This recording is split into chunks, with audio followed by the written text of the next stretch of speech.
Welcome back to the Dual Comm Party Chat podcast with your host, Mr. Burger King Dragon and Epix Vex. And the cough got through I literally tried to mute that dude and I totally missed the button. So that definitely got through. How's everybody doing? How are you doing? It's been a weird, not good week, but I'm getting through it. I'm stoked to be doing this podcast. We've been kind of busy the past few weeks, and I apologize in advance to the viewers because there might be a lot of Overwatch footage in this video because that's really all I've had time to play. You know, I booted up the Steam Deck last night and was trying to browse and look for some session games, and I popped over to the Friends tab because I got to say, the Steam Deck store interface sometimes is just a hot mess. Yes. Like half the time it just doesn't work, and I literally closed it and browsed on my phone because it worked better. But I saw you were running some Overwatch last night. Yeah, wife and I have been playing it pretty consistently at night. I expected it to be a more short-term thing, and it's turned into this kind of longer thing, but like we're still keeping it at a distance. We're not really doing any they've taken on the kind of 2-week event Marvel Rivals kind of thing, and we're trying to not really push hard on that and just having fun, doing a lot of mystery heroes, getting used to new heroes that have been introduced since I've played last, and it's been fun. There are some nights where like last night I was already super tired and every match was just kind of miserable, and I was just like, yeah, this wasn't it today, but most days it's like fine.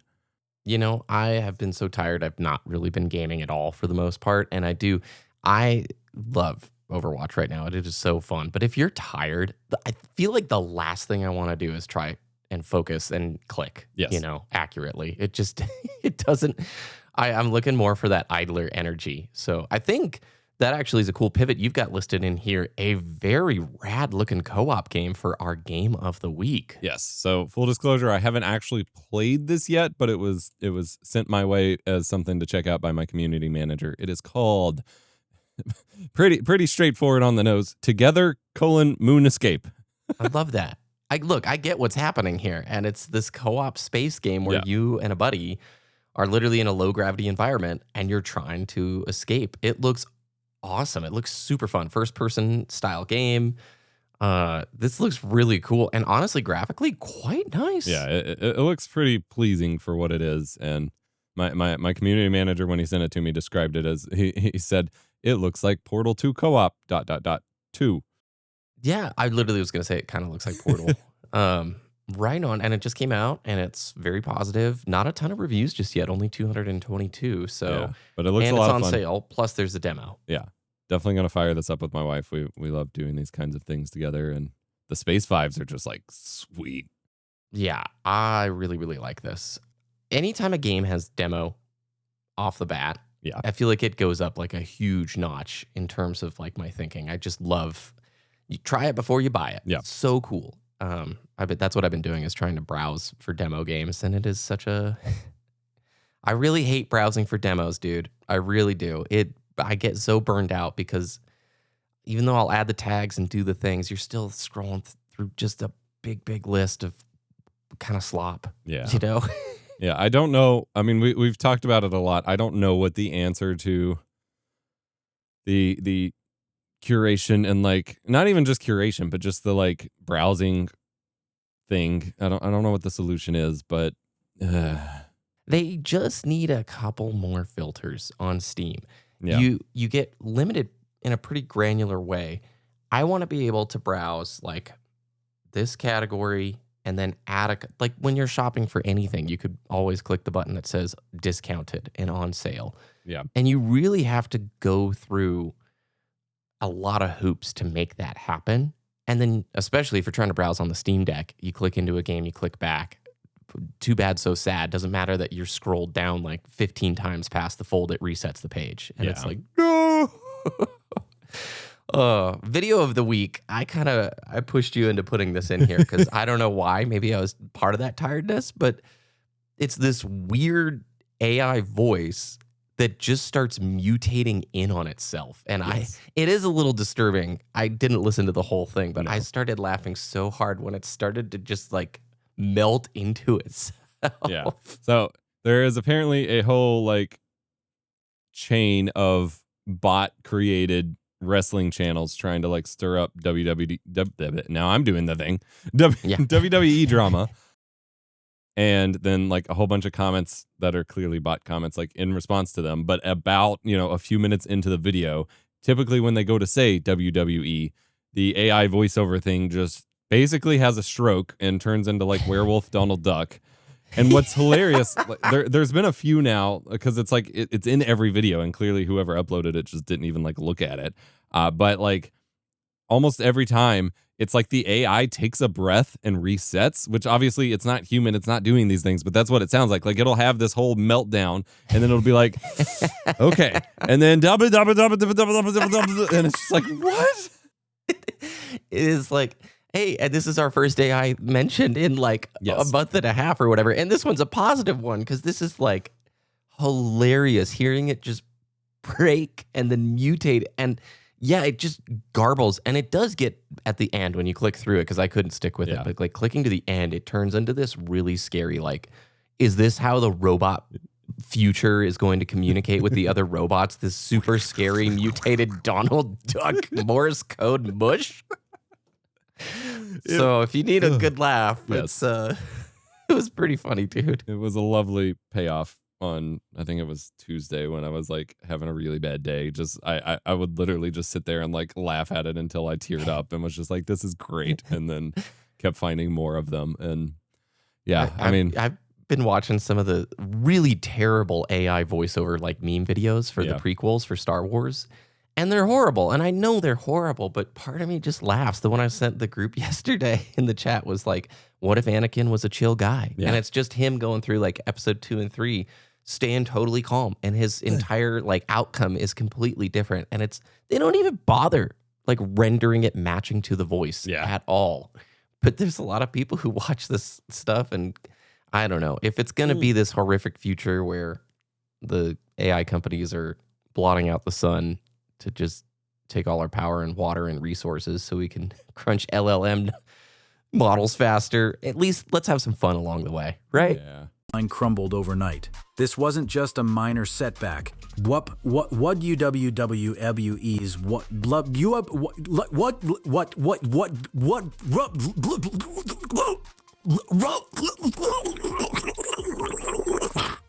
Love you, WWD. Did you see the, I don't know if I sent it to you. Oh no. Did you see the Crimson Desert stream clip? No. Okay, I'm going to include a bit of it in the video. I'm going to have to send it to you. It is hilarious. I will find it and we will reference it again later in the show, because oh my god. People super love that game. Yeah. I'm impressed. We are past the 1 month mark, which is usually when like these type of games, like the hot Twitch game of the minute, kind of fall off. But I feel like it's carried forward pretty strongly. I still don't really know. It's a single player Black Desert thing. Okay. I'm gonna you keep talking while I watch this, all right? It's been interesting to see everyone just like the initial reviews of this game were so harsh, but then the people who are playing it just seem to love it. And so at some point I'm probably going to check it out just to see like what's going on. But I don't know. What is this, like a full-on Master Chief reference? I think so. Oh, I need a weapon. God, how rad. Shall we roll into some comments? Yeah, let's real quick introduce the show. Oh yeah. This is Dual Comm Party Chat. You go for it. Take it away. This is our podcast that accompanies the Dual Comm podcast over on BBK Dragoon's channel, where we dive into more intentional, thoughtful gaming topics and managing kind of your relationship with the hobby and blah, blah, blah. And this is our partner podcast with it, where we respond to your all's comments and kind of expand deeper on subjects. And sometimes we just react to YouTube shorts, apparently. That's sometimes I just want an easy show where I'm just like, we're just here to hang out, man. And it seems like everyone watching is absolutely down for that. And I love that about both of these shows is we started it feeling kind of obligated to like make it a gaming show. And it's very much evolved where gaming is just happens to be common ground and everyone seems to love it more for that. And that's just incredible. Yeah, I love it. So let's hop into our very first comment from KF Harper 138. Great episode. I was curious, do you think you two would ever go back to console gaming as your main place to play? I know you both love the PC space and Steam. But with how you both talk about struggling with distraction of social media and YouTube and taking you away from playing, it seems like a console sort of solves that exact dilemma by removing all of those distractions. It may not get all the indies day one or have as steep of sales, but I think PlayStation, Xbox, or Switch do a great job of putting games first comparatively. Great comment. And my answer is yes. I could totally see that. I will probably not migrate that direction, but I mean, I had an entire year where, like 2025, I pretty much just played and supported the PlayStation 5, and I loved that time and that experience. I love physical games, and I do love, like, if you got a couch and a TV, the ability to just have a space that is purely for chilling, not productivity or checking emails or any of those things. It's fantastic. You can do the same with the PC, by the way, but I could totally see if there is a really amazing console experience with good cost and nice business practices. I could totally see that being something down the road. But for, I don't know, the foreseeable future, it's PC for me. What about you, Epos? Yeah, I'm in a similar boat. Like, I could see it. It could happen.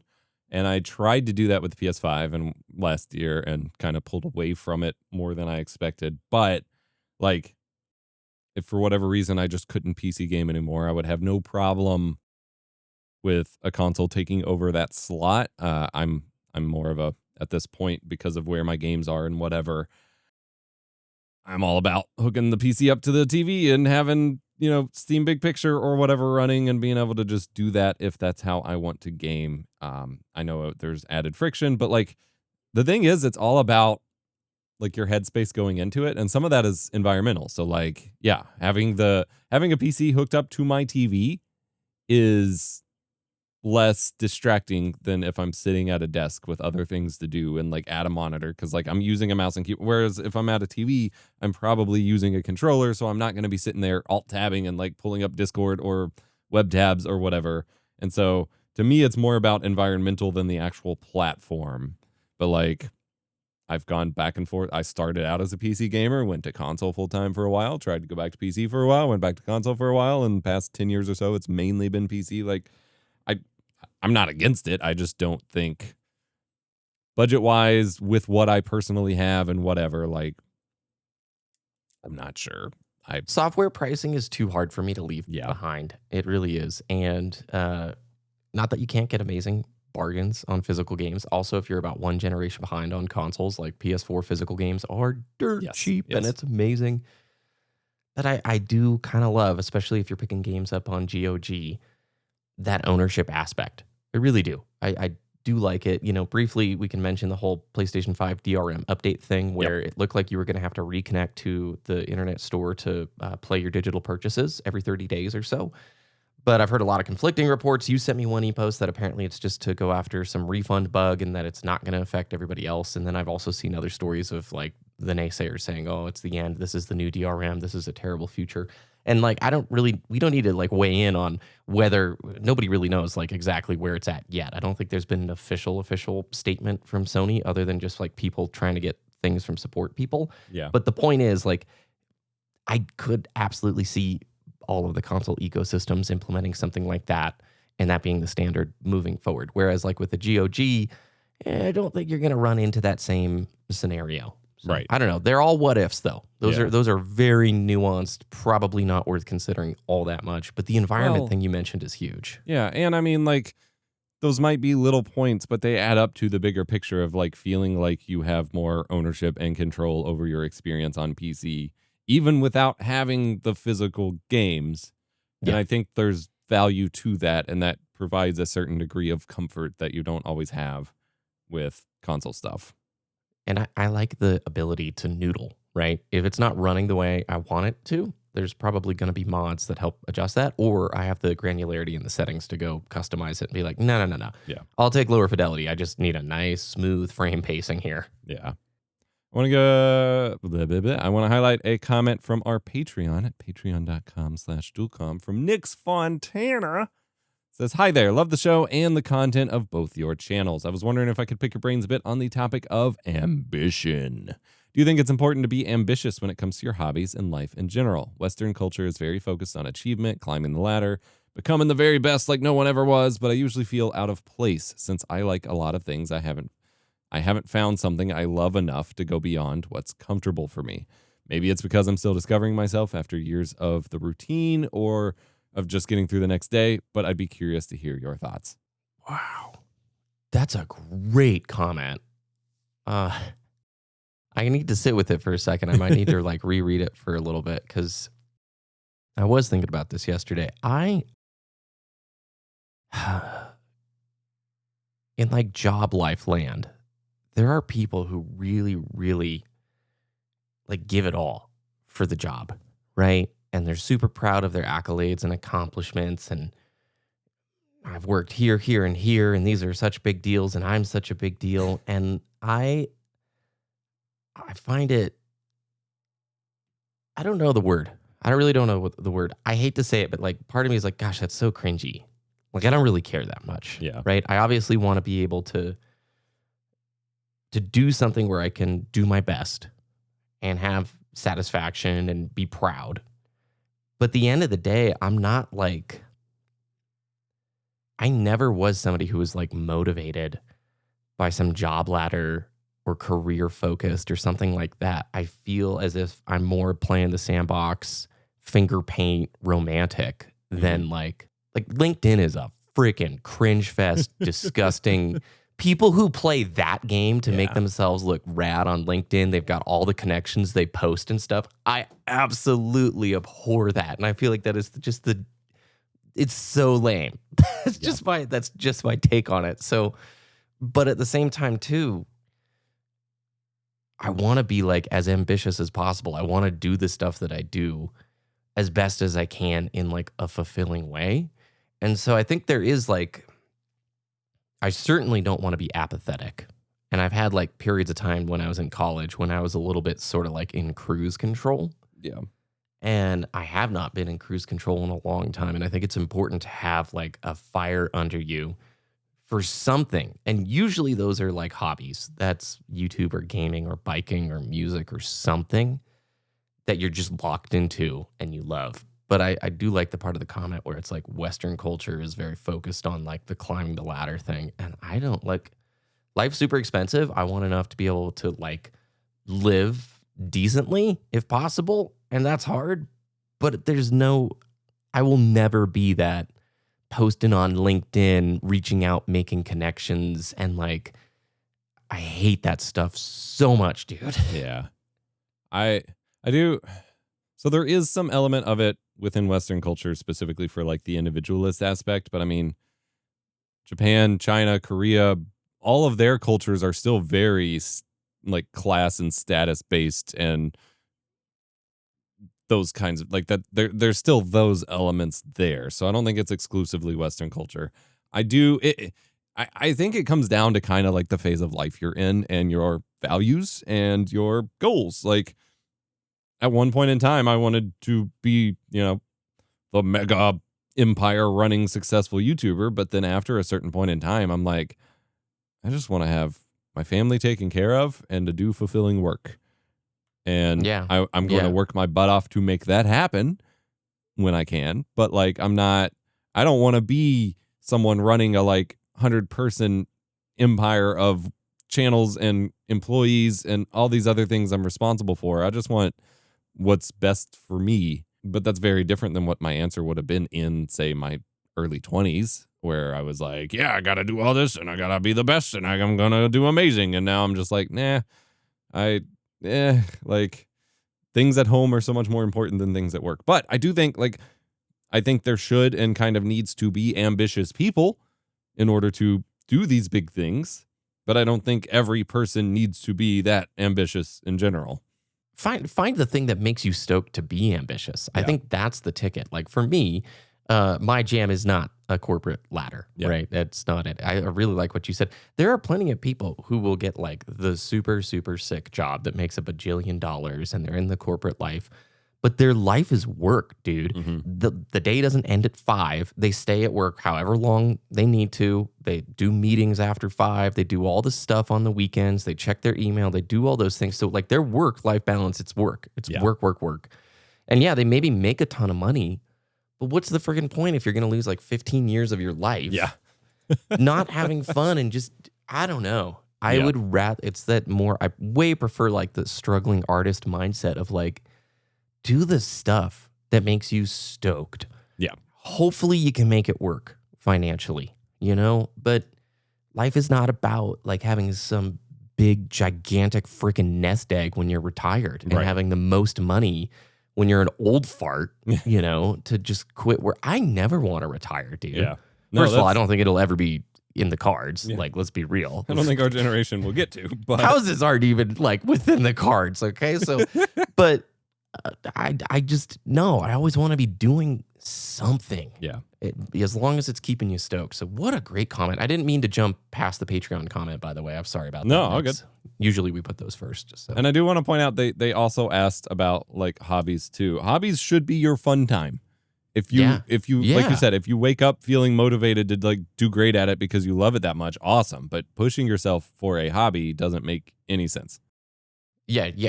Feelings test it. That's like, are you having fun with it?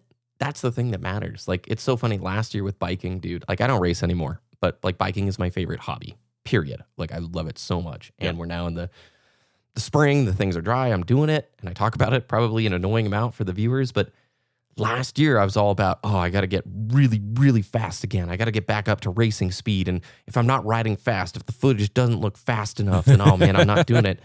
And I've kind of thrown all that out since we've talked feelings test. And it's like, who cares? The only thing that matters on this bike ride is, did you have fun? Yeah. And that is, the feelings test has changed the way I view so much, dude. It's crazy. Yeah. I don't know why I forgot that. So, all right. Shoes English. Your podcast is so warm and cozy. Thank you. Aww. And Straight Up Wizard CJ. The plant copyright video got me too. What's that one? The copyrighted plants video you kept talking about, that like you ended up down the rabbit hole and were like, why the hell am I watching this? Oh, they saw that one too, right? It was talking about, see, some of these things are shared experiences. They say monoculture is dead. I say, nay, not on YouTube. Who remembers the 1,000-degree knife? Yes. I do. Yes.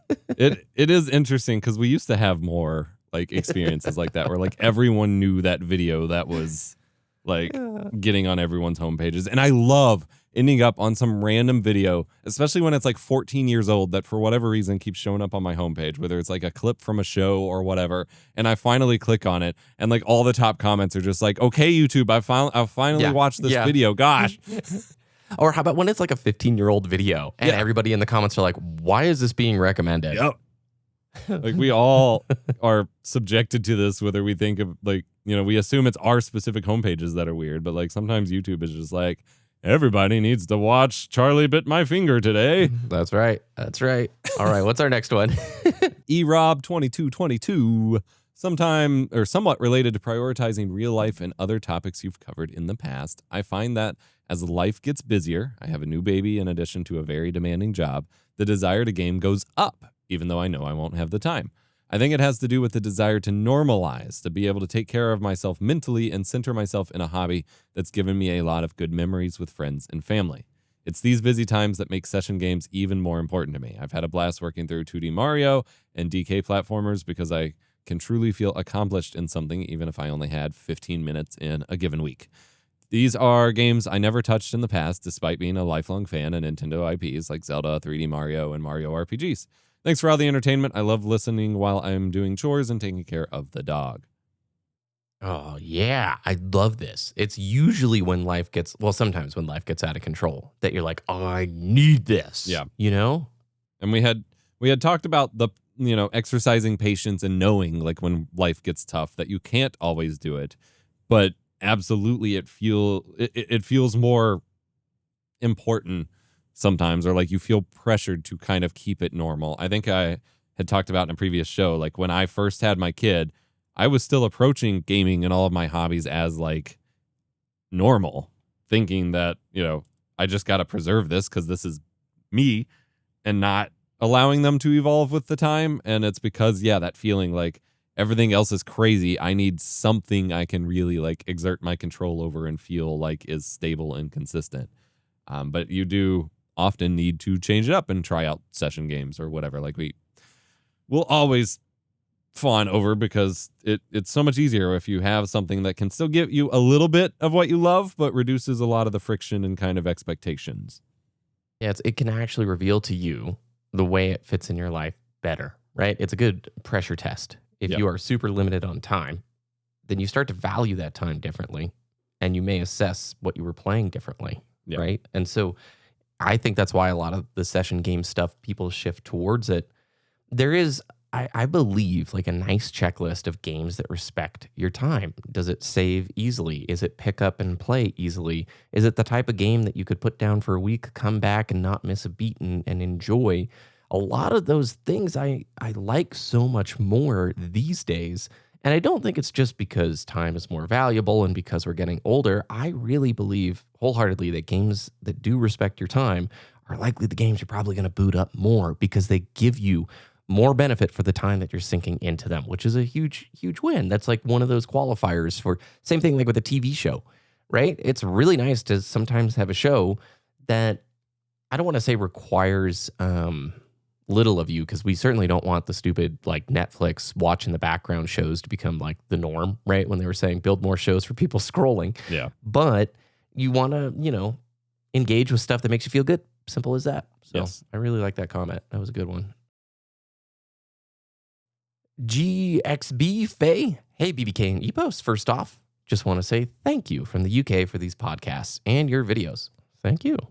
I've been watching for months and months now and never skip a video. They help me get through work and have inspired me to take a different approach with the games and tech and everything, honestly. I've even started listening to these podcasts with my girlfriend occasionally, so thank you for all the content you guys make. Thanks. Super nice, by the way. My question I have is, if you decide on wanting to play short games that can be finished, what's your strategy on finding them? I struggle to find games to play between the long RPGs. You two have also inspired me to work on my Jellyfin media server and expand on that as well. Thank you very much again. What a really nice comment. It's hard. I don't know. I'm always battling, trying to find what the next. I want to find another Metal Garden or Easy Delivery Co. or Lunistis or Pseudo Regalia or Mini Shoot Adventures, and they are super duper duper out there. And a lot of times I'm just scrolling and scrolling and scrolling through page after page of Steam game.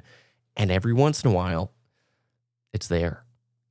But it's not easy. I have not found anyone who can curate something that's hitting exactly what I want. Yeah. I've tried the chat Gippities. I've thrown stuff in there. No, you just get the really broad, big, fat recommendations. No hidden gems, which makes sense, right? It's trained on stuff that's not super recent. And sometimes there's videos that land and show you them, but I kind of like this process of discovery, like flicking through a crate of records at a store and being like, this one looks sick. I want to try that. But do you have any strategies, Epos? I mean,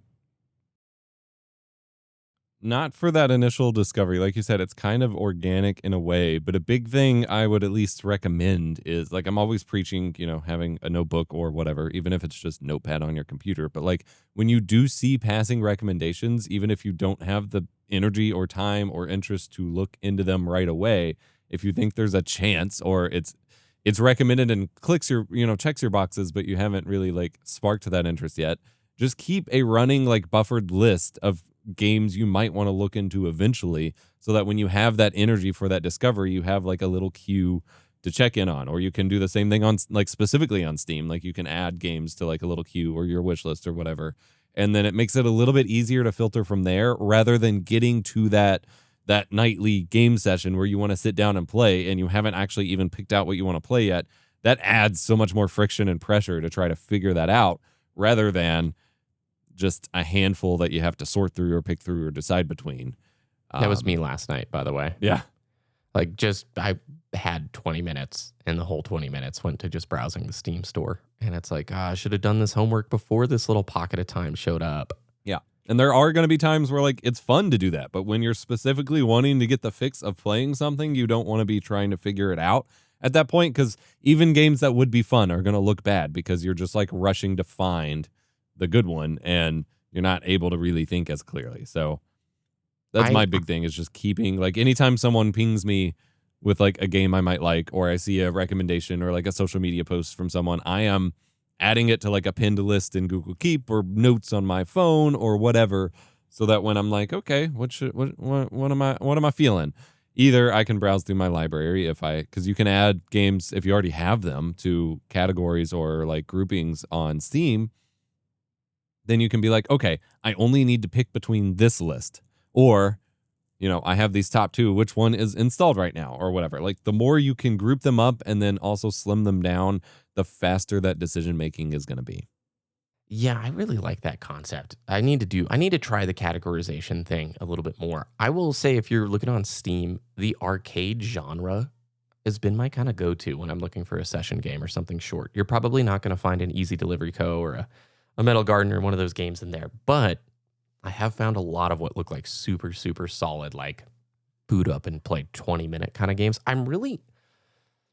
Where my head is at right now, dude, is trying to find on PC the equivalent of like Game Boy games. Not in terms of aesthetic, but in terms of like the handheld gaming is having this insane resurgence, right, with YouTube. There is a reason why it's so popular, and you continually see like the PSP this year is the best, the DS this year is the best, and that trend really has not rolled off. It just continues. And I think it is true because these games are built from the developer with this thought in mind that you're going to be on a train or on a car or on a plane or something for 20 to 30 minutes. How can we deliver fun in this limited space with limited resources? And those types of games, I love that. And it can expand all the way up to like the desktop computer, and it can look nice. It doesn't have to be like low poly or anything like that. But that's sort of what I'm like feeling right now. That's what I want, is like just sort of a Game Boy mentality to the type of stuff that I'm playing. And we've talked about that before with like rumors of a supposedly upcoming PlayStation handheld. Like when I think handheld gaming and I want that quick thing, I don't want, like, it's cool that you can run Elden Ring or God of War or Horizon on a Steam Deck, but like that's not what I'm going into it for. And I don't want it to just be, here's all the same long big games you have on this other platform, but on a smaller screen and run worse. Like I want the tight pack. And that's what I loved about the PSP so much. It's like, hey, you liked God of War. How about a mini God of War that's just as good, but more pocketable and more quick in and outable? Or here's another version of the racing game that also has a little bit more, quick short form thing. I want more of that. Even from big franchises. Like, I think it would be cheaper to spin up and just free real estate. I have very much struggled with that. And I've found that, like, a lot of times with the Switch, some of my favorite games of all time are on that system, by the way. But just because you can take the big game on the go, you want the game that's designed for on the go. Yeah. A lot of times, right, the terrible Call of Duty port for the Game Boy, right, where they literally made a completely different version of the game, or Tony Hawk on Game Boy or whatever. There's something to be said about designing with a different intention. Yeah. I love watching the videos that break down, because I never thought about them back in the day. But like, especially the movie tie-in games, we used to always get games that would simultaneously release on like the Xbox, the PlayStation, whichever ones were relevant at the time, and then the Game Boy or whatever. And the Game Boy version would always be its own bespoke game. Yeah. That is still in line with whatever the themes in the movie or whatever was, but it's a whole separate game because it's for a whole separate platform. And I love seeing that. And I definitely want to see more of that. Yeah. Yes. All right, we got more questions. Let's get to them after the break. One of them actually kind of provides an alternate take on what we were just talking about with session games and, traveling a train, plane, automobile. We'll get to that right after the break. We'll see you in a moment.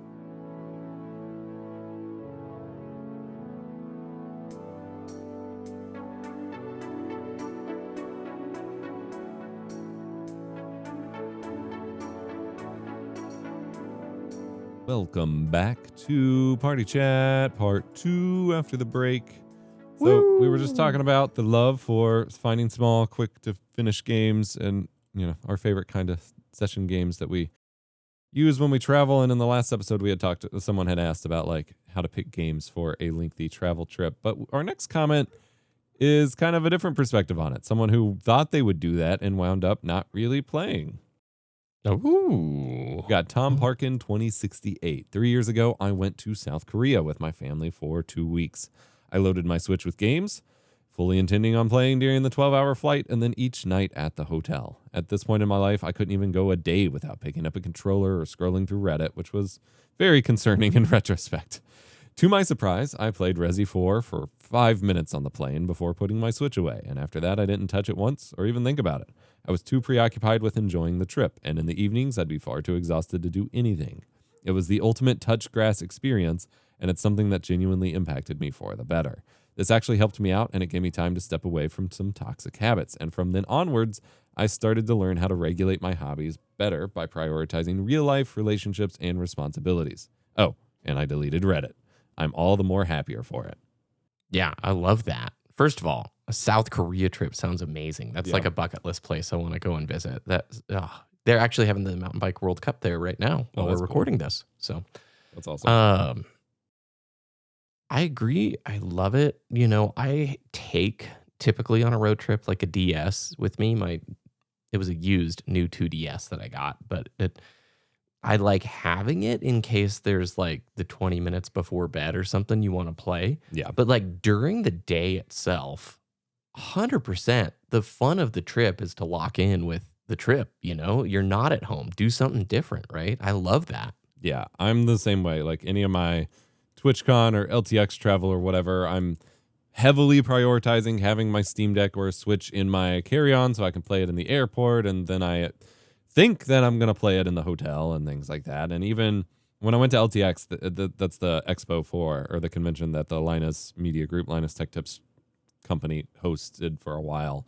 They always had a big LAN party there. And I'm like, one year I went solo, so I was like, I'm going to take my laptop, I'm going to game it up. Yeah. And what usually happens is, usually for any of my work travels, I have a layover. So for that first layover and first part of the flight, I'm gaming. I'm trying new games. I'm playing it up. I'm like, this is great. I'm going to do this the whole time, get tons of hours in. And by the time I'm done with my second flight, I'm just kind of done. And then, similar experience with like in the evening time, I'm just tired and ready to go to bed or reflect on what I did for the day. And even with the LAN party element at LTX, like I went and played for a little bit, but I was like, I'd rather just be here and enjoy this stuff than be focused on a game and have my face stuck in a screen. Yeah, I also want to echo and give props. Reddit, I don't remember where I saw the comment, but it was compared to basically it's the bathroom stall of the internet where people like write things, you know? Somebody took a pen and like carved into the wall their name or that little dollar sign or whatever. They took the time to do it. Yeah. Because, I just hate that it's such a prevalent spot, especially for search results now, right? You know, since AI summaries have nuked everything, half the first page of results are just randos on Reddit that have been upvoted. And I hate to be that person, but you know when our teachers hated, this is going to date us, but hated Wikipedia. Yeah. And it was like all grown up, Wikipedia is not a reliable source. You may not cite that or use that in your report at all. Like they hated it. I feel as if Reddit, you could very easily say the same thing. It's like, look, just because the hive mind upvoted that thing and pressed the thumbs up button like 30 times or 300 times or whatever, it doesn't mean they should be the number one search result for every query about this ever. Yeah, I agree. And it's frustrating because there are some things where like I genuinely have to just put Reddit in my search to get anything that's like good. Yeah. But also there are plenty of things on a more technical or specific level where like the Reddit answers are just wrong or not helpful, or even the things that show up first in search results, like the top comments aren't even helpful responses. It's just like people arguing about it. And I'm like, well, this didn't help me at all. Yeah. It always devolves into an argument. Yeah. Always. So, yeah, huge props. I agree. I like taking the DS, though. I do feel like there's something nice about having it for a few pockets of time where you're like, maybe not ready for bed, maybe don't want to watch like whatever's on in the hotel or something like that. Yeah. But fully big fan of like during the day. No way. Like go explore. Just literally go find something new. So, all right. Next comment. Mad Shish Grappling or Mad SH Grappling. As someone who has also been taking pictures most of my life and is tired of Instagram, I can highly recommend buying a Canon selfie printer and just make small prints for yourself. I started doing this a couple of months ago and really enjoy the process without the normal complications that come with photo printers. Love that. Do you have any photo printers there, Yeah. Ebos? Do you print photos? So I've got a couple different of the goofy little Instax ones. I've got a big boy, like not large format, but bigger than you'd expect photo printer. And then I do actually have one of the selfie printers are little 4x6 printers that have dedicated like paper and stuff for them. I have one that I bought, but I have set it aside because I was planning on giving it to my sister.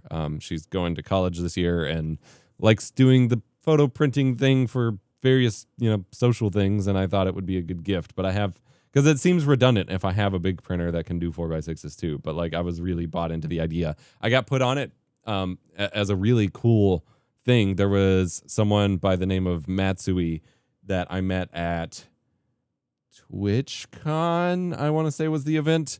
And they had, like, they were going around like photographing fellow streamers and YouTubers and stuff at the event. And they had the selfie printer run from like a battery setup in their backpack. So they could literally get like a cool shot. So they got a cool shot of me socializing with like the Elgato reps and another creator and stuff. And then could literally just hand me the print right there and be like, yo, this was you. And like, that's such a cool thing to be able to do. That's amazing. That, oh my gosh. As soon as I got home, I like asked him, I was like, so what printer was that? The quality was pretty good. And I ordered it thinking I would like do this, but I never ended up using it. So I'm hoping to pass it along. But I do have a big one. I love seeing my work in print. I think it's very important that anyone do that at some point, like find some way to physically manifest your work. I think it changes your relationship with it a lot. I think it's really cool. And you're doing it for yourself. Yeah. Again, it's not for the dopamine. It's not for the likes. It's not for what randos or what this random like roulette wheel of suggestions and recommendations gives it. It finally, you get to decide. Like the only thing that matters, like, did you like that photo? Do you think it's cool? Hang it up. Put it on the wall. See it on a giant piece of paper or a small piece of paper because it's really cool.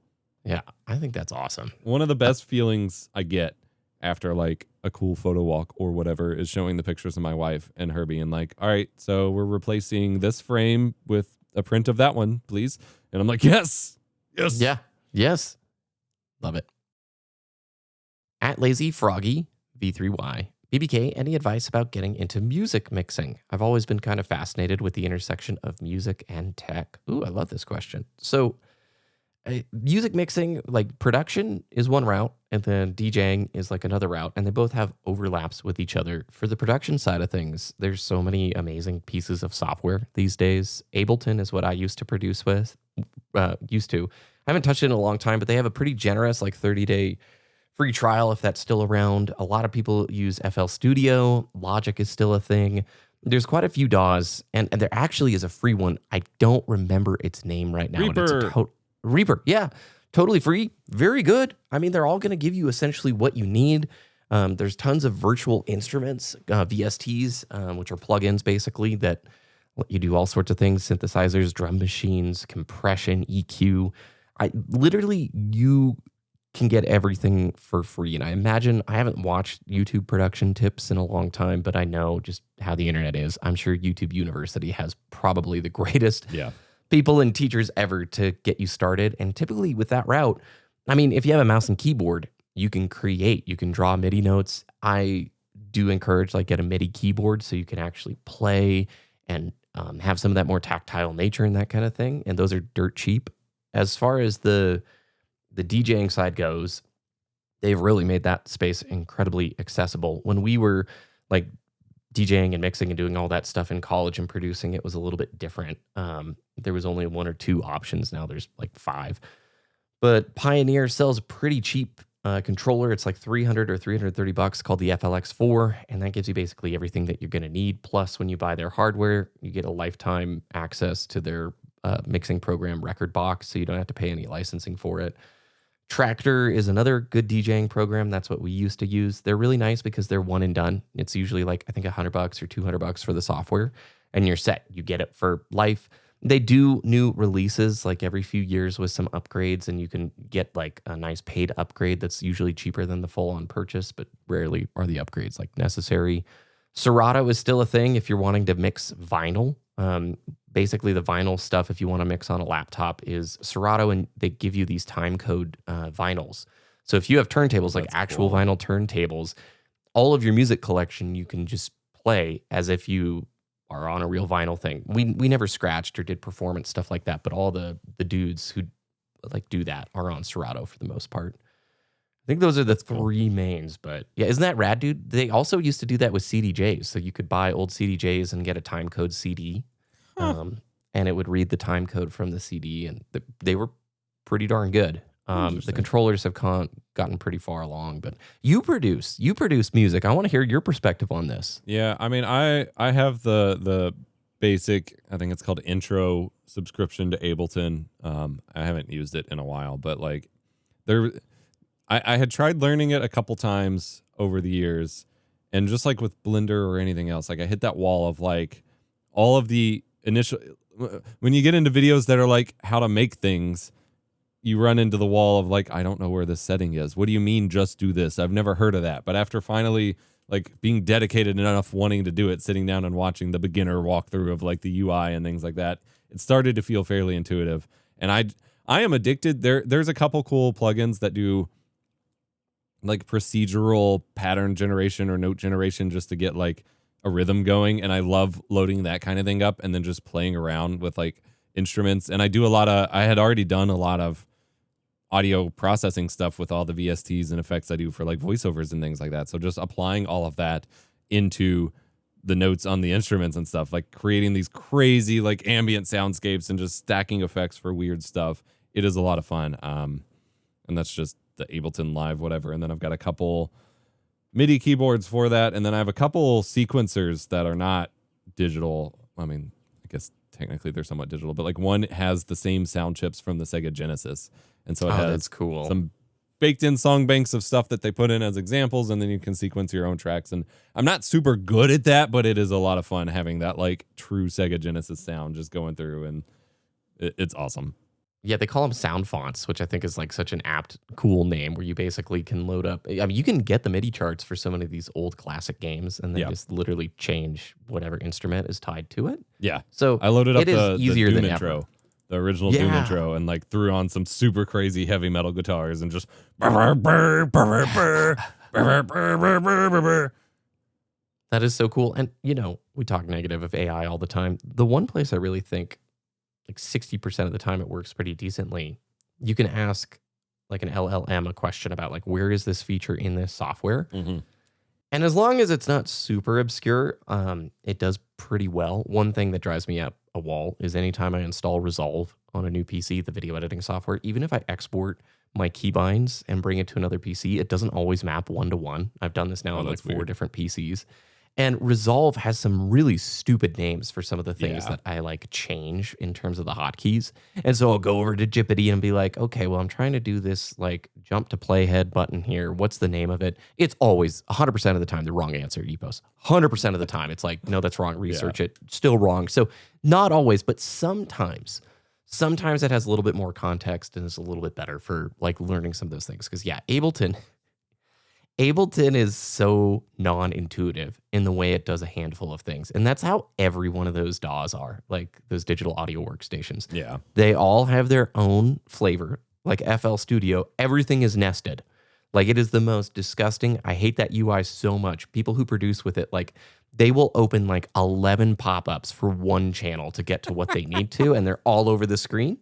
But some people love that. Yeah. Some people, it totally works for them. Logic, to me, feels the most like old school and composed, but also a little bit limited. And then Ableton is pretty cool because it blends a lot of live performance tools with a great audio workstation.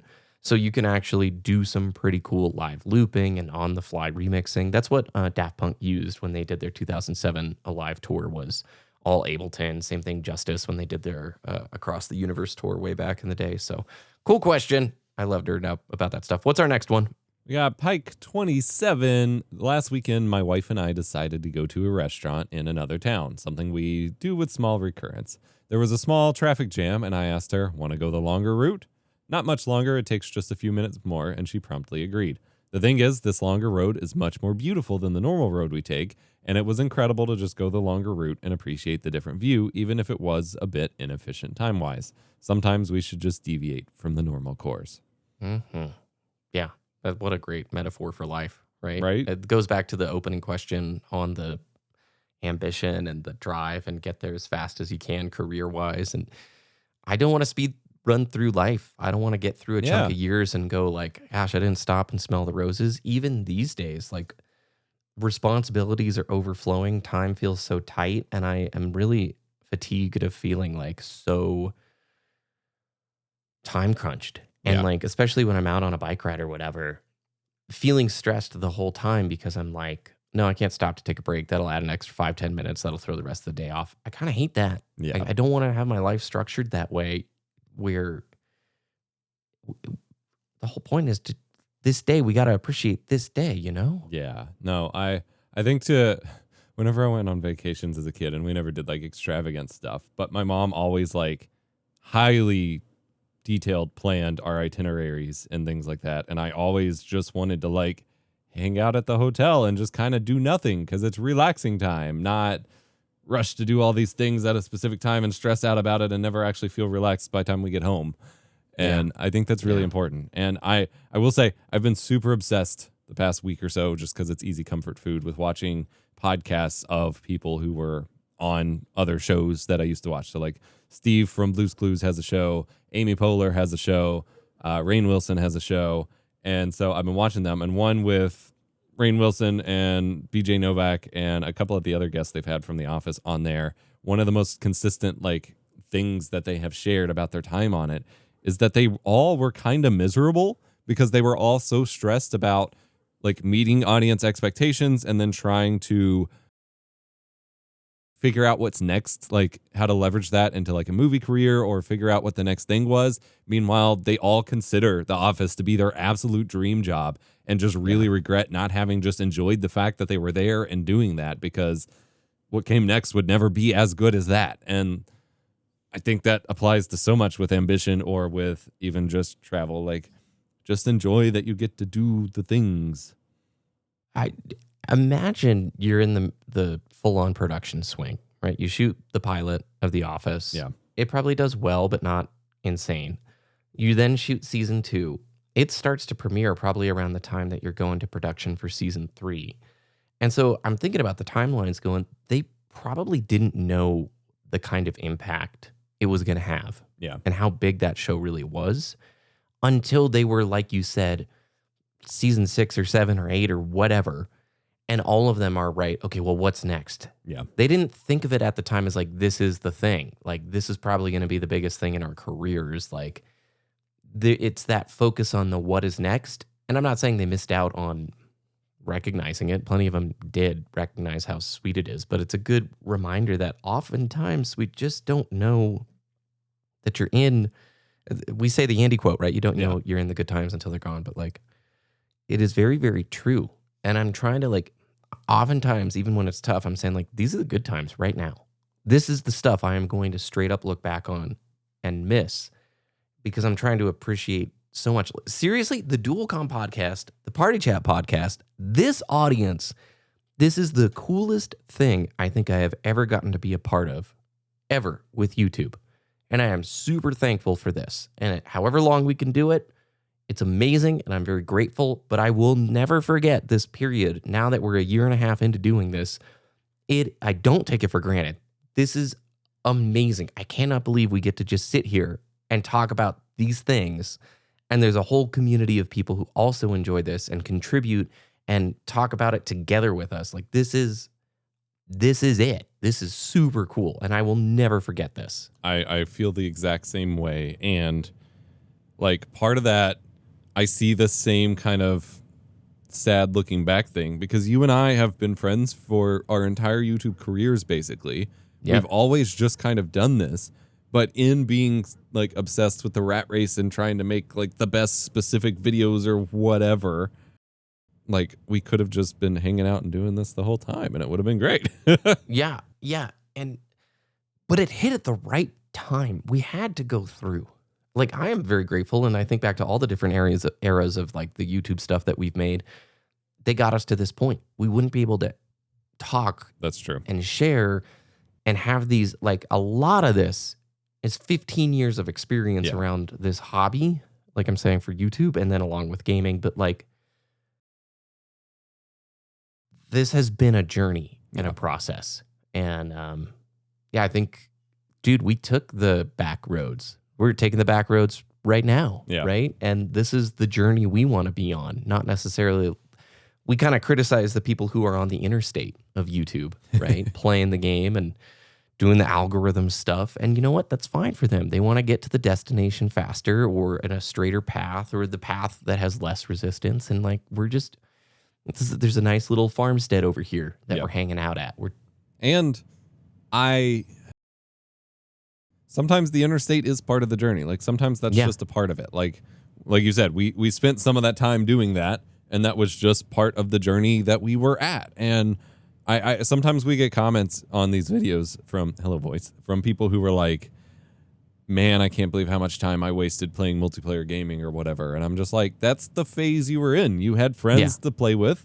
You were doing it. Like, that's part of the journey too. It's not a waste. It's just a phase. And then eventually you move out of that phase. And it's that realization and tending to that feeling and the transition that we find so important, not just saying, oh, all this time we spent playing Halo or whatever was a waste. No, it's just you loved it. Things change. I loved all of it. Yeah. And what is a waste is if you continue to stay in the spot where you're not enjoying the thing. Yeah. If you're recognizing that you outgrew it and you moved on, congrats, ta-da, move on. But like, no, I'm not a big regret person at all. Yeah. Right? You have to like make decisions. And some of those decisions don't have great outcomes, and you make mistakes, but then you move on. There is no way to improve at anything without making mistakes. Yep. Okay? Like, period. And I don't know, maybe it's an our generation thing, but there's a lot of like perfectionism baked in to not wanting to ever have a slip up or a mistake or something like that. And it's just super not healthy. That's like a super crazy, not healthy viewpoint because you can't actually progress. If you're so like unwilling to take a chance, then you literally just exist in the comfort zone all the time, and growth does not really happen in the comfort zone. Right. No, so, I agree. Oh man, I think I lost it. I had something I was going to ask the viewers about. Oh, overthinking. I always wonder what the degree is too much for overthinking stuff, because I feel like you and I are very, very much like we contemplate a lot. We think through a lot. We overthink a lot, especially about like with YouTube and with gaming and our hobbies.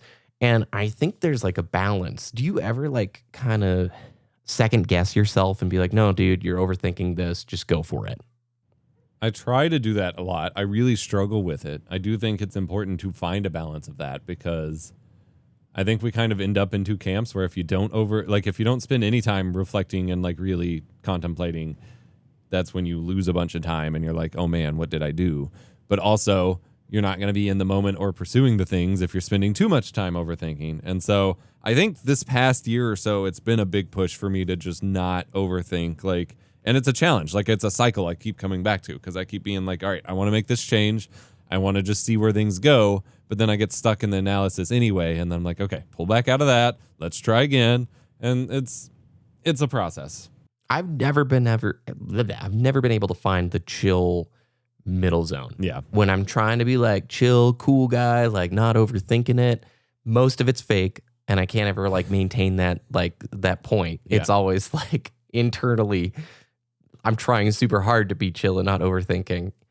And my default speed is probably a little bit too much on the overthinking side, and you just need to go for it. Yeah. So I don't know if the viewers struggle with this, think about this. Even this is overthinking right now, but I'd be very curious to hear it because I don't think in my life I've ever really been able to find the super perfect stasis zone of like, you know, when you bump into somebody who's like just super cool, super chill, feels like they've got it figured out, and they just like, I don't know, they exude that like middle ground of like how many cares to give, but not too much cares to give. I've never, I don't think, ever been able to do that ever. Yeah.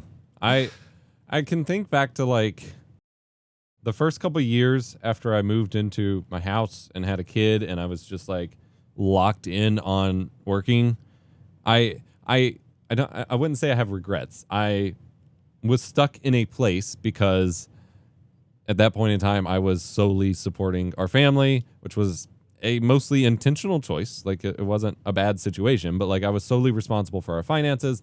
I was navigating as the pandemic was coming down and my niche was changing a lot and trying to maintain like that sense of normalcy. I was in that flow, like big picture flow state of just not overthinking it and just doing it. But it only lasts so long. And it's like the second there's something unexpected or like a shift that wasn't planned for, I get back into that analysis paralysis mode. Yeah. Where it's like, I will think my way out of this problem. So anyway, all right, let's move on to the next one. All right. Doomed Traveler. I listen to your podcasts on my podcast app, but while listening to this episode, being the previous episode of the normal Dual Comm, episode 20-something, we've had a lot. We have like double the number of normal episodes as we do Party Chat. So it would have been episode 23. I felt like I needed to drop a comment. Every time I put you guys on, it's been a joy to listen to you guys. I love that you stand against the cater to the algorithm crowd. As a creator myself in music, hey, more music. The past couple years, I almost quit because it feels so taxing to create and publish it while following algo rules XYZ. I just want to do my thing and feel good about it, just like I did before this thing blew up in our faces. So, in a way, your message feels really empowering. I'll plan on becoming a Patreon once my financial... Okay, don't worry about that. You don't need to do that. Don't worry about the Patreon, dude. Yeah. Thank you for the kind words. You know I've been doing YouTube stuff a very long time. Yeah. I kind of was career motivated for it from the beginning. Not the beginning, like it didn't exist at the beginning, but once it became a thing. And I never really saw that as a downside. I always easily justified it because I was so passionate about it and so obsessed with it. Not in the I'm going to do whatever it takes to get the most views and make the most money possible, like the Mr. Beast mindset. But like I just genuinely loved waking up every day and working towards this goal. But it has been a really fascinating self-discovery the past 9 months to a year of really just resetting and pursuing only what I feel good about it. And I think the internet culture on the whole has kind of lost that. Whereas it used to be like, that was the point. Like we used to log into the internet and we'd see people doing all these really cool things and there was no outside motivation. So it was just like, look at all these cool people. I want to be like them doing what I love. And it feels like as time has gone on, it is all about, I don't even know what it's all about. It's just the not soul of it's gone. Yeah. The soul of it's very different. Not gone, but it's very different. It can come back, but it is like part of the reason I think you had that joy to wake up and be a part of it, right? And to push towards it. It was the core motivations were quite different. This was an anti-TV platform that has absolutely sold out to be as TV as possible, just in a new medium. I mean, it's hosting the Oscars next year. Like they could not be happier to see more and more content migrating over to this platform. Period. And the biggest creators and like the influential stars of the day. People talk about the Mr. Beastification of the platform, but it's true. Okay, when everything is chasing that sort of like in your face, captions on screen, super loud hook, the mid video hook, all the formulaic stuff where it's no longer about. There's this organic anti-TV thing that made this place incredible. And it's still here, but it's just not prevalent. It's definitely not pushed at all in the algorithm. And it used to be community driven. It was a subscriber-based platform. Subs mean diddly squat these days. They genuinely do. I'm telling you, if you've got a great idea, start a new channel, your first like 5 videos are going to get so much free algorithm juice. It doesn't matter. The sub thing doesn't matter. They're not going to show your videos really to your subs anymore. And the people who use the sub box are a very, very small, minute group. And I appreciate all of the subs. I'm not discounting that. I'm just saying on a broad ecosystem level, it has changed. And there's something that's got to give because a lot of creators will not be able to last. I told you I was watching I won't say, the creator, but I was watching somebody that I really love to watch, and they were giving some insight into their like thought process behind a few videos they made this year. And just hearing how like literally not a speck of the narrative of those videos was organic. Every bit was planned down to the second to have the most successful 10-minute video possible. It bummed me out because it feels straight up manipulative, not in like a negative way, but in the way that like traditional old school cable TV used to feel, where it was there. It was noise. It was status quo. I don't know how to phrase it, but do you get what I'm going for? Yeah, no, I absolutely do. I know we're seeing it come back. We have seen and shouted out examples, and it's still there. I think it's too easy. I think most of the conversation we see, and that's why we try to not go that far, do kind of declare it dead or that the soul is gone or whatever. And I think it's still very much there. We all, on some level, even the new generations that come to it, expect that soul to be there. But the version of it that we get is so watered down, and the version that new people being exposed to it are kind of have defined for them is so watered down that it's kind of hard to find it. Like, there are people who still feel that like a Mr. Beast video is more authentic and indie than a Netflix production, even if they're the same budget and same scope or whatever. Like, that feeling is still there for some. It's just been very watered down. And then when we do find the examples that are like all the way there, it's such a standout moment because it feels like a lost relic, but it feels like there is a push to get that back. And the thing I always feel torn on, and I've been battling this the past few months with social media as well, is part of me sees that spark for things to, they're never just going to magically go back to exactly how they were. Like, everything changes always. But like to get some of that soul back and find the new form that it goes in. There's been a lot of push of that, whether it's on YouTube or social media in general. And specifically with social media, I've wanted to embrace that. Like, Blue Sky is most of the time a nicer place than Twitter had been for 10 plus years. Mastodon has some really cool tech behind it that I kind of believe in. But with all of this, I still feel that the premise of that kind of social media is just kind of played out and not necessarily in everyone's best interests. And I'm making efforts in my life to just remove that from my life. That's right. And so then it's harder to be like, yeah, I want to be a part of this change when really I just want out altogether. And I think a lot of people, like, we're seeing all sorts of headlines about like newer generation kids, like, not wanting to participate at all in the first place. Yeah. And I think that's where the real magic is. Like, we're going to see the work being done on one side to kind of clean the place up and make it a little nicer for those who are there. But then we're going to see the work on the other side eventually of the people who just pulled completely out and figured out what's next entirely. Yeah. And I'm so fascinated to see what's on the other side of that, because I think eventually with, trying to fix what's already here, there's only so much, like, the phrase putting lipstick on a pig that we can do when we just really got to reprioritize a lot more. Jack Conti of Patreon. Yes. He's made a lot of videos actually calling this out the last few years. And one of the ones that I think hit the nail on the head so perfectly, and I could be wrong, but I think this is the case. When the internet stopped being follower-based and it went to the For You page-based, right? Where YouTube for the longest time was accumulate an audience. They subscribe to you. Those subscribers see your work, and that's how you can support your career.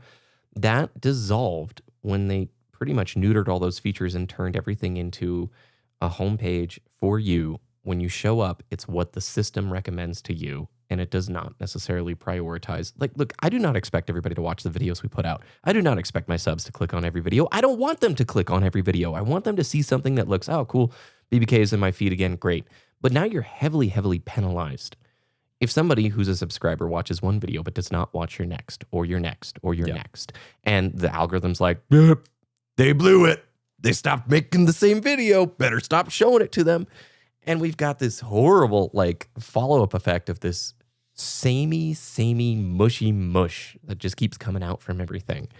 And I think that's when the soul of all of the social media stuff just went terrible, because you can look at Facebook. I look back and I'm like, why the heck was I ever on this garbage platform? I haven't used it in like 5 years, but like thinking back to college years and being like, why did I put status updates? Why did I like participate in this? And then you remember, oh, wait a second. It really was just a feed of your friends and your friends' pictures and no ads and very little algorithmic influence. And they neutered the soul of all of those things and migrated it to this corpo cyberpunk era garbage that just is like, we choose what you see, we choose what you interact, and it is all based around more clicks on ads. It's crazy, okay? Yeah. And so I agree with you. They just absolutely twisted the core function of these things. That's when they stopped being what they should be, and that's why that soul shifted across the board. Now, it's funny, Jack Conti had like promoted and said, we're working on this big new thing that's going to fix these problems. And you show me the blog post this week. Apparently, like Patreon is introducing their own social media features. And I just am like putting my hands in my face because I'm like, that's not it. You're just doing the same thing in a different package. Sure, it might be more like towards those old core values, but come on. Yeah, it's called Quips. And like even in the announcement post, he had made a comment of like, framing it as like a predicting someone's question of, well, if this is just a social media feed, how's it going to be different than all the billionaire-run social media feeds? And his answer was basically just like, well, we're going to, you're going into it for a different reason, so it's going to be fine. But I don't think it worked. Like, so a big thing in the YouTube space for the mid-2010s, and I guess it may still be a topic today, but people were constantly obsessed with, we need another YouTube. We need YouTube 2.0 to roll around and fix all the issues with YouTube and take traffic away from actual YouTube and give them competition. And the thing is, a lot of that stuff is built up initially because it is new, it is a fresh idea, and like with status updates on Facebook or Twitter or whatever, it was this cool concept where we could connect with each other and share with zero friction, and it was a cool thing that we wanted to engage with because it was this new cool thing. Resetting the clock on that doesn't really fix it. Like, and that's been my big issue with disconnecting from social media. Quips may be full of people that are just there to support each other and not be this toxic space, but most people have already played out that idea of that social norm in the first place and aren't really craving it anymore. And it's still going to, like, everything will evolve back to that point if it's set up with the same kind of fundamental reason for existing. And we can't go back to it. Nobody knows what the solution is. And I think that's sort of the encouraging and discouraging part, because art always breaks out. Yeah. Art will find a way to rebel against it. And like you said, there's something really powerful about like the younger generation just opting out and saying, no, dude, social's cringe. I'm not going to be a part of that. That's stupid. Like figuring it out off the rip, right? And there is going to be some innovation that nobody sees coming. And some person's going to have this great idea. And it's going to be like the new paradigm. And it's going to be exciting. And along the way, I just want to make sure that we're sticking to the core of like what we believe in as creators, right? And there are some obvious, you got to play the game to a certain extent to get the stuff seen, and you just play by the rules. A lot of time that's the framing of the video, like the title and the thumbnail, to get people in the door. But ultimately, I want to make sure that we're honoring like what we want to create and giving the audience stuff that they, enjoy seeing and interacting with, or thought-provoking or whatever. Not selling out, basically, and finding that balance. Because there will be something, I bet you, in the next 10 years, dude, that's like, bro, this is sick. Finally, these frustrations have been addressed. Because if they continue on this road, like, I don't know how, it's become so ridiculously volatile for creators who rely on this full time. I literally searched for my Dark Souls 2 review from 10 years ago on my channel. I typed in the exact title of the video and my name, my channel name, into search. Public video, 20,000 views, whatever. It didn't come up, dude. It didn't come up. They have destroyed their leader in the space, the best search engine ever. Can't even find my video with the exact title and channel name. You get 3 wrong results and then a wall of shorts, all because they're so intimidated by TikTok. Yep. What is this, dude? That, I think, highlights kind of my feeling about all of the alternative things people are coming up with, including Patreon quips. Like saying, with quips as an example, or any alternate social media thing, saying, hey, it's Twitter or Reddit or Instagram or whatever, but without some of the bad stuff, inherently kind of ignores the shift in values, the shift in priorities, the shift in feeling that has happened. And that's what you have to address. Like those original sites appealed to people based on a specific want or desire or whatever that has already been addressed and like milked dry. Yeah. And you have to address that. You don't just say, hey, we got the same thing, but less toxic. Like it's got to be a new idea. And the same thing with what you brought up about YouTube short or search rather. YouTube also announced, and we're not going to go too far into it, but they announced that they're introducing an AI chatbot search feature for YouTube. And the whole premise of all of these AI chatbot things is that, okay, you can do computer stuff, but it's conversational. It's more human. Except I don't think there's anyone on the planet that doesn't get the idea of a search bar at this point. And what they want is for what they search for to actually be found. And they don't need to have a conversation to make that happen. They need it to stop being broken. It's like, let's just suck out the vignette, Yeah. this like 6 seconds of video, so we can better answer that search question right away. I mean, how's that ever going to count towards a view? Right. How's it going to work for monetization? How's a spot? It just, the premise is falling apart. And even now, like the only way people are making it as full-time creators is with the sponsorships that they get from the traditional, ad deals. It's not ad rev, right? Unless you're just an absurdly large channel. Yeah. So it's wild. That was a good comment. I think we have one more, right? Yep, we got one more. Little Mo Gaming. I've been trying as hard as I can to cut out social media, but it's been tough. I've made progress and I've been pushing myself to replace doom scrolling sessions with handheld gaming. I just got a Switch 2, which has been a game changer for me. I got the same feeling BBK talked about when he got his deck. Using it in unique ways, like going out on the balcony or playing 10 minutes before bed, has been super rewarding. Hope to one day cut out TikTok and X completely like y'all. Apologies if this is my second comment. My first one didn't post. Oh yeah, great episode, guys. Thank you. Switch to hype. I love it. Are you still playing your deck, Epos? I mean, the past couple months, no, because I just haven't been playing anything other than the occasional Overwatch session with my wife. But like, it's not, the deck is not unique in that regard.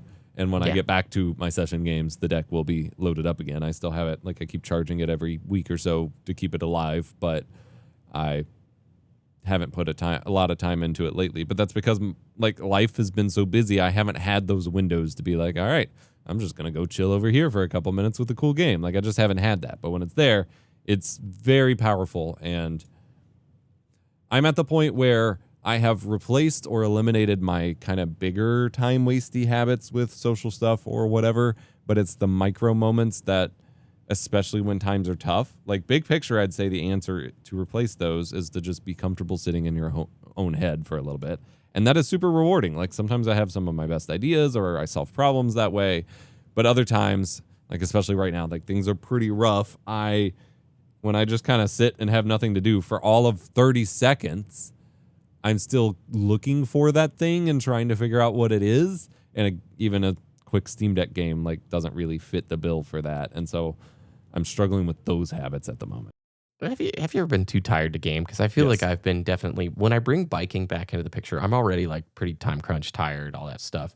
And then I bring biking in and it's like, I just want to go to bed early. Yep. And even if I've got the time to pull out the Steam Deck for 15 or 20 minutes, I would rather just put a show on and zone out and like be super passive. And I feel like I'm 100% in that zone right now where if I'm not going to game like before work, right? A little 20, I love like 20, 30 minutes in the morning with a cup of coffee. That's probably my favorite time ever to play a game when it's all quiet and the sun hasn't come up yet, that kind of thing. Yeah.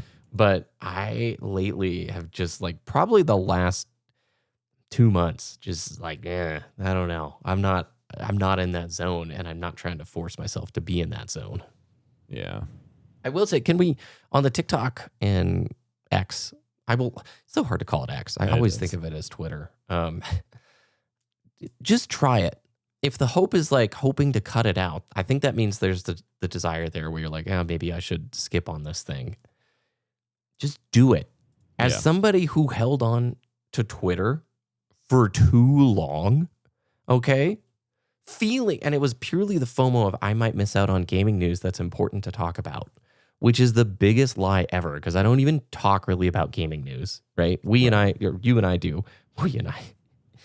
I do for this show. I cannot describe to you how much happier I have been. And now when I see the level of just trash and drama and frustration, like when I come back and I haven't looked at it in a long time, but like YouTube, right? When I see YouTube drama come into the feed, I'm like, who freaking cares? Who has the time to care about this? And that's the entire wall of Twitter. Yeah. That's the whole Twitter thing, is like, when you come back with perspective and you're like, oh my gosh, get a life. Who cares about like even this PlayStation DRM thing that everybody's like losing their minds over? I really hope it's just to patch that bug. I really hope that they don't move forward with it. I think it is a bad practice. But they don't give two rips what anybody on Twitter has to say. They're going to do it if they're going to do it, period. And there's like this returning back to it going like, bro, who cares? Stop. Stop making 15 videos about it.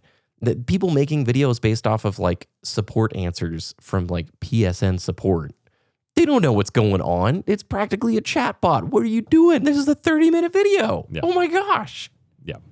No, you got to get past that initial FOMO moment of like, what am I going to miss out on? And then give yourself 2 weeks and you'll realize you're just missing nothing and that there's no reason to go back. Yeah. Try it. Try it. Literally delete it for a week. Yep. It was all based off of like last year, dude, when they revealed Halo, whatever the CE remaster thing is called. Yeah. And seeing the just pure like pitchforking on both sides, I was like, I'm done. I don't need to see this. I'm sorry. There's bills to worry about. There's life to worry about. This is not a worry about thing. It's literally like you either like the way it looks or you don't, and you move on. Truly. And I just cannot believe how we've all been sold that lie and people live in that friggin' space, dude. Yeah. It's crazy. No,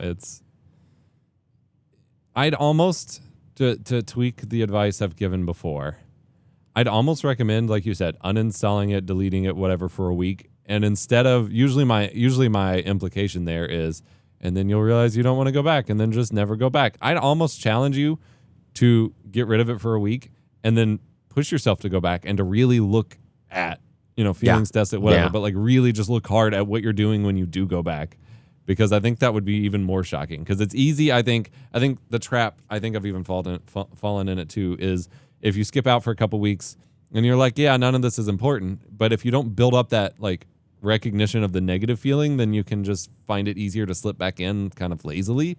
Whereas if you really step back, give yourself that break, and then really just face it head on and try to see the problems, I think you're more likely to realize like, holy crap, what's the point? Yeah, I think that's spot on, because it's just not you anymore.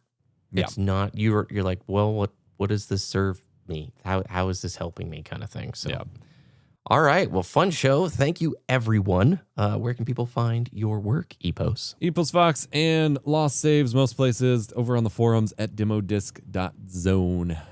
Got videos there and all kinds of stuff. And you can find us on patreon.com/dualcomm. You don't have to, but it's a very cool, I know we ragged on it a little bit, but Patreon is pretty rad. If you sign up just as a free person, you get a curated, not curated, but a chronological feed of all of the episodes, like in one spot. So you get a feed of both Dual Comm and Party Chat. So if you want to just bookmark that, it's pretty cool. Epos shares posts there. He does a post for Party Chat commenters, who we try and do those first in the beginning of the show if possible.